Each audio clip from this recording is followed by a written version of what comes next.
you, and then give you the floor, and then Courtney from our team has some questions that some members have sent in.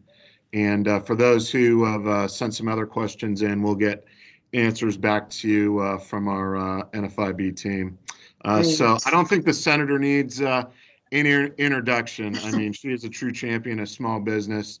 Even before this crisis, anytime NFIB calls with a member request or an issue, you're always there. Your staff's always there for us. You just do an awesome job. And really, since this crisis, you've been a great voice for our small businesses here in Iowa. So we just thank you for that. And I guess we'll just give you the floor and do some questions. Great. I so appreciate that. And thanks for pulling everybody together today. It's important to stay connected on a lot of these issues now more than ever, as we see a number of our businesses really fighting their way through this COVID-19 pandemic. So God bless you all for staying strong. I know this is a tough time for everyone, but what I'd like to do this morning is just quickly, I've got some notes. I'll just hit some of the highlights from the phases that we've been able to pass through Congress. And then Courtney, yeah, I'm happy to answer any questions at all. So Senator Grassley and I really were working quite hard in our respective committees through this process. I do sit on the Small Business Committee, so was engaged in the PPP, some of those other programs that we were able to work with, SBA, so forth. Senator Grassley, of course, on the Finance Committee, working a lot of different issues. But phase one, of course, that was really focused on getting those dollars into our federal, our state, and our local governments, and of course for our healthcare workers right here in the state of Iowa. And then the second phase was focused on making sure that COVID-19 testing, diagnostic testing, would be free to everyone. And we did focus on paid sick leave for those being affected by COVID-19, and that was for our workers, and then for Iowa's moms and dads as well. Then phase three, probably the one that most folks are interested, that $2+ trillion package that was just passed a few weeks ago. That was very much focused on supporting not only healthcare, but also our businesses. So our employers and their employees. And a little bit about that. For individuals, we do have direct assistance going out to those that are earning $75,000 or less. They'll receive the maximum of $1,200 through the mail or direct deposit from the federal government. Couples earning up to $150,000, they will receive the max amount of $2,400. And then every child age 17 and under will be an additional $500.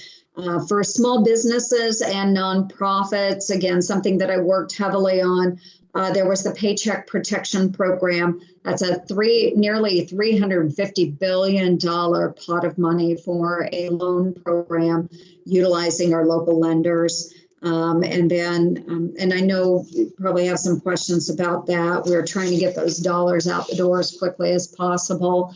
And I'll just stop there because I know we have so many questions, but that really is just the tip of the iceberg at what we have been able to work on so far through the Senate. I'm joining today from Red Oak, Iowa. When we dispersed after passing phase three, most of us returned to our home states and have been operating from offices in our home. So kind of a makeshift way of doing business, but I'm still glad to be able to be there and visit with all of you. And we do continue to do other work from our homes too. Not just COVID-19, but we still have a number of other efforts that are ongoing with transportation issues. I'm on the Armed Services Committee. We still have issues there. So it's been a very fruitful time trying to work as best we can over the internet, but also addressing the needs of our businesses. So Courtney, I'll stop there and maybe we'll see what everybody has for us. Sure. Thank you, Senator. Always a pleasure. I know members have a lot of questions for you. And members, if we aren't able to get to your questions today, please email Matt, Jake, or me, and we'll track down answers. So we'll just go ahead and get started. The first question is from Lori Ray with Mill Creek Restaurant in Milford. Lori is in great company as we received a lot of questions similar to this one. Senator, I am deeply concerned about the viability of the Economic Injury Disaster Loan, EIDL. I realize this is the first time all 50 states have been declared disasters at once, but this specific SBA program needs to be funded. Originally, we were told the maximum amount for this loan is $2 million. Now, suddenly, the maximum is $15,000. We have a car dealership as well as a restaurant, but the car dealership needs to have cash to conduct business. We were getting along fine until this pandemic. On March 31st, we applied for the EIDL loan, and we still haven't heard back from anyone at SBA, and we realize it might be another week before we do. Do you know when Congress will address this problem, and will Congress fund this loan program appropriately? Yes, no, that is a great question. And we have had a number of questions about the EIDL, a very important program. And what we are finding is because you can apply for all different programs, we have businesses that are applying for PPP, which would be done through their local lenders, the EIDL, which will be done through SBA, and any other program they have. And you're right, because all 50 states now, all businesses will qualify, or at least they can apply for that. It really has slowed down the process, and we see great demand for those dollars. And so what we have been told is that after an application is approved, that initial $10,000 should be out the door within 3 days from SBA. But SBA is being stretched really, really thin because of the high demand for this program. And you're right, then the dollars that are available, of course, because of the demand for the program, are much lower than originally anticipated. So we are talking about how do we address this and fund that program additionally. I anticipate with PPP, we will have to put more dollars into that program as well. So I just hopped off of a call I was on with our Senate leadership, and we were actually discussing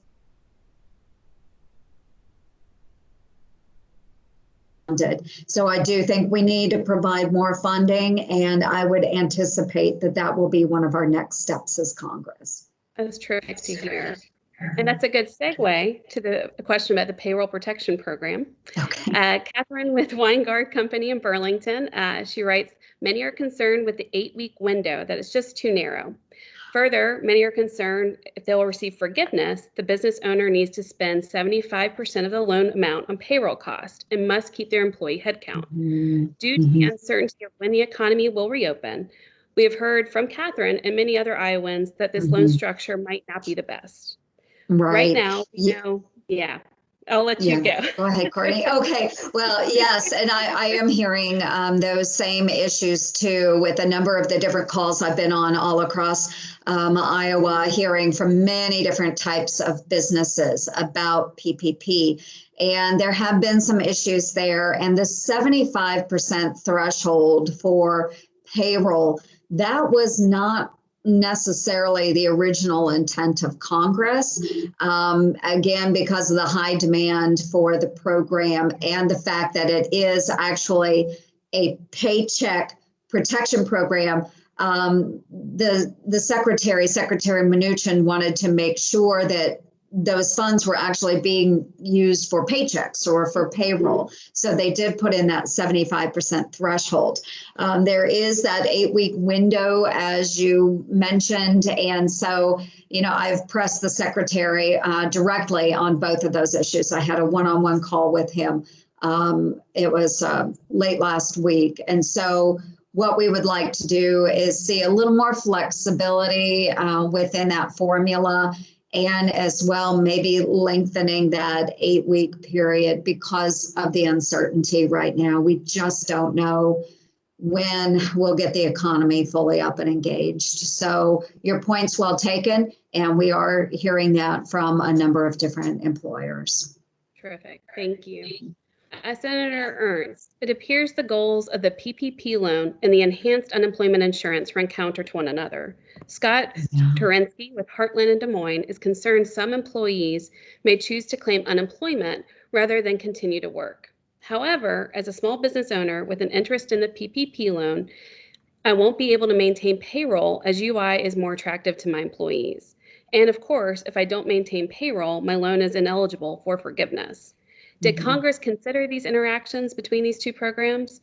And what advice do you have for small business owners like me who are competing against unemployment benefits?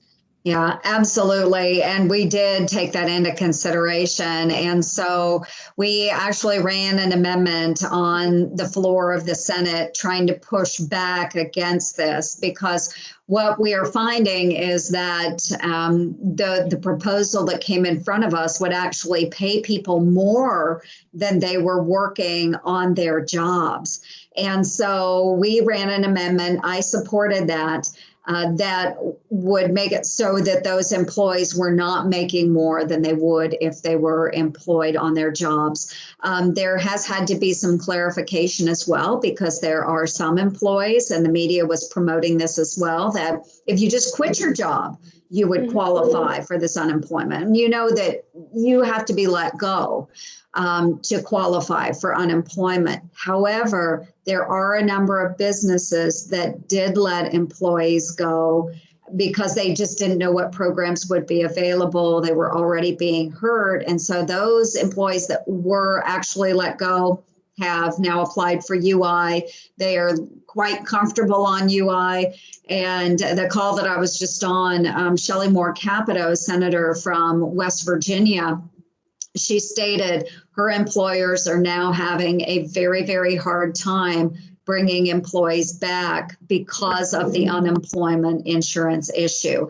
I've heard that from one of the larger businesses here in Northwest Iowa as well. So we did try to correct it. We could not get enough support to pass that amendment.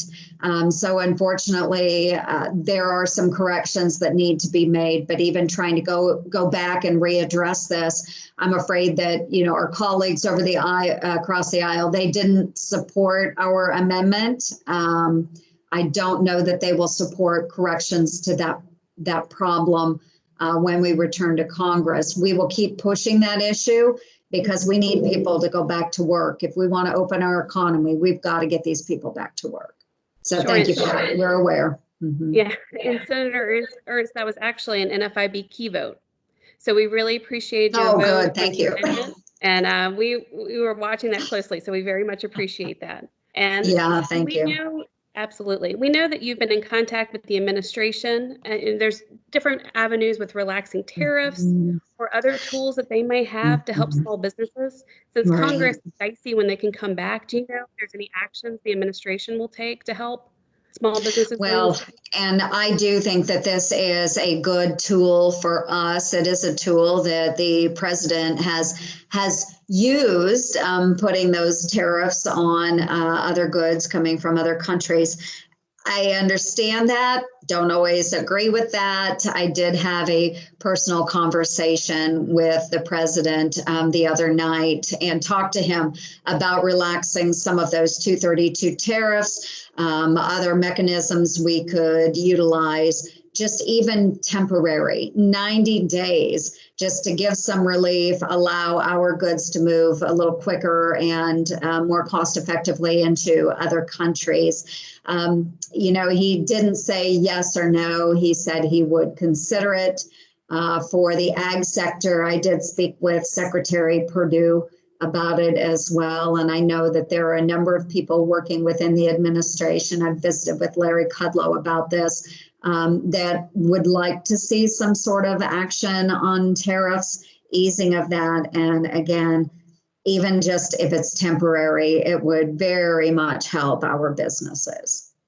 Sure. And Senator Ernst, when you said earlier that you were in communication with leadership and your colleagues, do you know if there's a timeline when Congress might return, or the Senate specifically will return? Yes, we discussed, and this is breaking news for everyone. So we, and I did have to hop off the call. You were the first to know.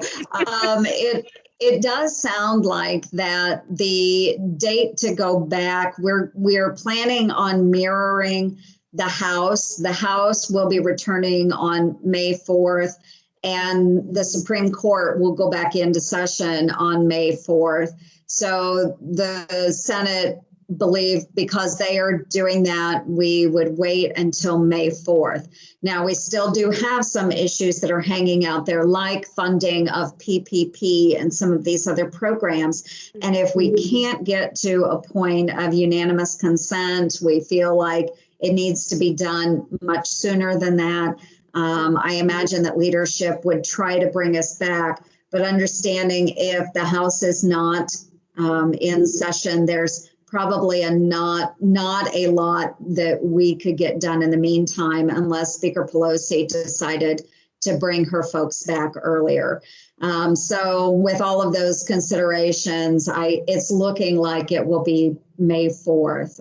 We'll continue to try and do committee meetings over webinar and things like that. We just can't vote until we go back, unless, again, it's by unanimous consent. And we did have the PPP blocked the other day by the Democrats, or by Leader Schumer, the funding for that program. So it's looking like they won't allow us to do unanimous consent on that funding piece. So there's still a lot going on that can change, but it sounded like this morning we were going to shoot for the same comeback day as the House. Okay, that sounds good. That's good to know. Thank you. And Senator Ernst, this is a little bit more technical, but we've received a couple of questions regarding telehealth. So this one's going to be a twofer. The first part is from Leslie Foley with Bondurant Physical Therapy and Sports Medicine. Will Congress update Medicare's current list of approved telehealth medical providers to include physical therapist, occupational therapist, or speech language pathologist? So that's number one. Then number two is Molly Parker from Parker Audiology in Davenport and Bettendorf. She asks if Congress will ease telehealth restrictions to allow providers the ability to serve patients across state lines or encourage reciprocity. So these are very technical. Thank you. No, I love that because I am a huge fan of telehealth. And so I have been pushing a lot of these issues already. And I am excited about the opportunity that we have. So yes, we will continue working on those telehealth issues and expanding Medicare as much as we can. And I'm thrilled that Medicare is now covering a lot of wellness checks and other things being done over the internet or over the phone. We can go further with that. And I think that that is very wise of us to do, not just because of the pandemic, but because it does expand opportunities in rural areas. And allows those that might not be able to leave their home to engage further with medical professionals. So I will take all of those comments back. I'm excited to work those issues. It is one of my favorite topics, and I'm so glad that we were able to expand telehealth in phase 3. And yes, I think we can go further, and I think we should go further. The one thing is I've been talking to different groups about if we can look for silver linings that might exist during a horrible pandemic, it is that we are experiencing new ways of doing business and maybe more efficient ways of doing business. And if we have more tools in our toolbox, I think that's always a good thing. I think it provides greater opportunity for folks living in rural states like ours. So, you know, regardless of the situation, I always think telehealth is very positive. So I'm excited to work on that. And as far as reciprocity and working over state lines, I think that is very important as well. It's one thing I've been able to work on through the VA, allowing telehealth and doing that over state lines. And hopefully we can continue to work on that type of reciprocity even outside of the VA as well. So yes, thank you. I'm excited about that. Sounds good. Thank you. We've received a question during the chat from Jim. We have applied and received a PPPL loan. What happens if we still need to lay off some staff, but we are able to bring them back prior to June 30th? Right. If you can bring them back, then whatever payroll you are expending, that will be forgivable. So even if you've had to lay people off, of course, you won't be reimbursed for not paying them.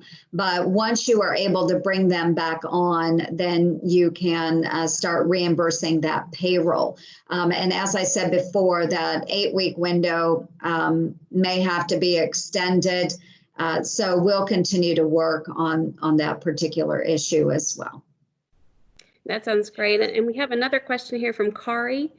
Could you explain a little bit further why the Paycheck Protection Program loan funds are only 8 weeks? Would it be better to have employers use that longer over time? Right. And again, that was because we weren't certain of the extent of the pandemic and how long that would be impacting the economy. So it was just originally set for 8 weeks. But again, it is something that we are in discussions about, is perhaps because the pandemic is lasting a little bit longer maybe than anticipated, that we could go back and readjust that time frame a little bit more. But again, just we didn't have a crystal ball, and trying to make sure that we're starting with something, getting the plan in place, getting it out the door, and then we can always go back and make corrections later on. Sure. And Matt or Jake, do you have any other wrap it up questions? I was trying to read through on the side, but I want to make sure I didn't miss anything. Sure. Yeah, I think we've hit all the questions that we've got submitted. Some are a little more technical that we'll send to our legal team to get some direct answers on that. But I think we'll just give it to the senator. We really appreciate you taking the time, and we'll let you have the last word.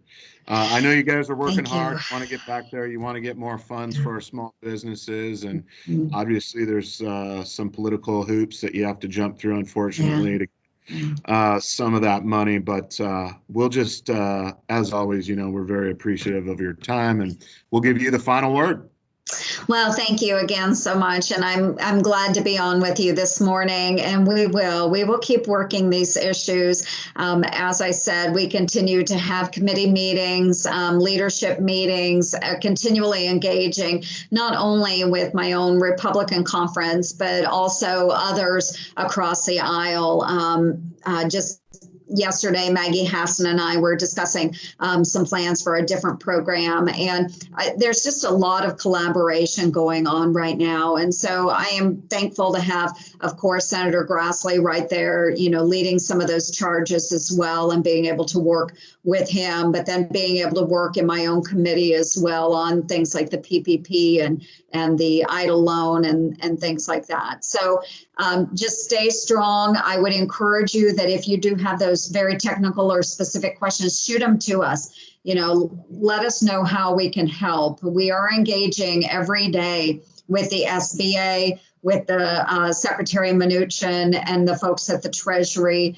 Of course, working with our lenders here in Iowa, our credit unions and our banks. So there's a lot going on, of course, behind the scenes, but we are happy to help where we can. We want to keep our businesses not just alive, but at some point thriving again. We will get there. It's a little bit of a tough time. It's a long haul, but we certainly want to know how we as Congress can support. So please reach out to us. Let us know how we can be helpful. But thank you all so much for letting me join today, and stay safe and stay strong, okay? Yep. And I'll say one other thing, Senator. We've done about 30 of these with your colleagues. Great. And you have set the record for attendance. So you can brag about that. Thank you. We have over 125, over 125 participants. Outstanding. Thanks everybody so much. I really do appreciate it. Thank you. Yeah, thanks everybody. Have a good day. You too. Bye-bye.